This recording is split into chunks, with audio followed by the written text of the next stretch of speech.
കാലിക്കറ്റ് സർവകലാശാല സിലബസിൽ റാപ്പർ വേടന്റെ പാട്ട് പഠിപ്പിക്കുന്നതിനെതിരെ വീണ്ടും പരാതി ഉയരുന്നു. Council for women rights and സേഫ്റ്റിയാണ് ഗവർണർക്കും വൈസ് ചാൻസലർക്കും പരാതി നൽകിയത്. കാലിക്കറ്റ് യൂണിവേഴ്സിറ്റി സർവകലാശാല സിലബസിൽ ഈ വേടന്റെ പാട്ട് ഉൾപ്പെടുത്തിയതിനെതിരെ വീണ്ടും ഒരു പരാതി കൂടി വന്നിരിക്കുകയാണ്. Council for women rights and safety എന്ന് പറയുന്ന സംഘടനയാണ് ഇതുമായി ബന്ധപ്പെട്ട് ചാൻസലർക്കും വൈസ് ചാൻസലർക്കും പരാതി നൽകിയിരിക്കുന്നത്.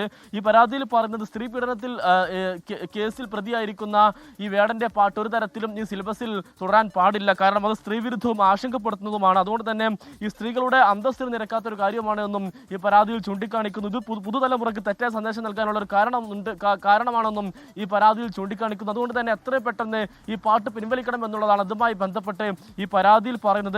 ഏതാനും ദിവസങ്ങൾക്ക് മുൻപ് ഇതുമായി ബന്ധപ്പെട്ട് ഈ ഗവർണർ രാജേന്ദ്ര ആർലേക്കർ ഈ VC-യോട് ഒരു വിശദീകരണം തേടിയിരുന്നു. ഏതൊരു സാഹചര്യത്തിലാണ് ഇത്തരം ഒരു പാട്ട് ഉൾപ്പെടുത്തിയത്, എന്താണ് ഇതിന്റെ സാഹചര്യം, ഇപ്പോഴത്തെ അവസ്ഥ എന്നടക്കമുള്ള കാര്യങ്ങൾ ചൂണ്ടിക്കാണിച്ചുകൊണ്ട് ഒരു വിശദീകരണം തേടുകയും ചെയ്തിരുന്നു. ഇതിൽ റിപ്പോർട്ട് നൽകിയോ എന്നുള്ള കാര്യത്തിൽ ഒരു വ്യക്തത ഇതുവരെ വന്നിട്ടില്ല എന്നുള്ളതാണ്.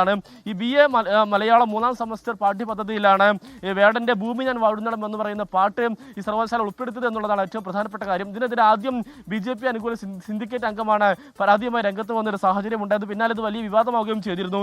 ഇതിൽ ഒരു എക്സ്പെർട്ട് കമ്മിറ്റി നിയോഗിച്ച് അവർ ഒരു പഠന റിപ്പോർട്ട് VC-ക്ക് സമർപ്പിക്കുകയും ചെയ്തിരുന്നു. ആ റിപ്പോർട്ടിൽ പറഞ്ഞത് ഈ പാട്ട് ഉൾപ്പെടുത്തേണ്ടതില്ല എന്നുള്ളതായിരുന്നു. പക്ഷേ ബോർഡ് ഓഫ് സ്റ്റഡീസ് ഈ പാട്ട് വേണമെന്നുള്ള കാര്യമാണ് മുന്നോട്ട് വെച്ചത്. ഏതായാലും ഇനി അക്കാഡമിക് കൗൺസിൽ എടുക്കുന്ന തീരുമാനം അനുസരിച്ചായിരിക്കും ഈ പാട്ടിന്റെ ഭാവി തീരുമാനിക്കുക. SKN.